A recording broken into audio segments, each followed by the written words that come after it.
కానీ ఇప్పుడు చాలామంది తినటం అరగలేదని చెప్తున్నారు. అదేవిధంగా సెక్స్‌లో కూడా అదే విధంగా వచ్చింది. అంతేగాని కొత్తగా మిగతా వాటిలో అన్నిట్లోనూ ఏ విధంగా కష్టాలొస్తున్నాయో దీంట్లో కూడా అదే విధమైన కష్టాలొస్తున్నాయి.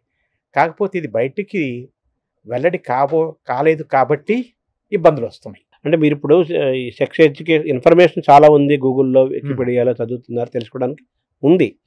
బట్ థియరీ వేరు, ప్రాక్టీస్ వేరు. విషయం తెలుసుకున్న దాన్ని ప్రాక్టికల్‌గా దాన్ని ఆచరించాలి అంటే మీరు సంతోషం అనే మాట వాడారు కదా! సో, ఆ సంతోషం మిస్ అవుతున్నారు. అంతేనంటారా? అది సంతోషం పొందటానికి కోసమని ప్రయత్నం చేస్తూ పని పాడైపోతుంది.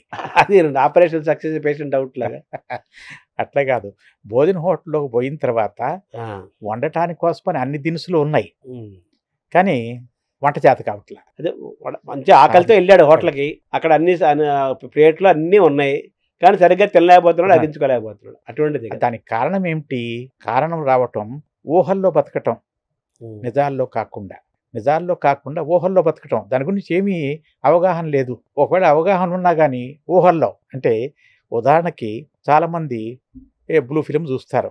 దాంట్లో ఏ విధంగా చేయాలో ఆ విధంగానే చేయాలి, అది నిజం అనుకుంటున్నారు.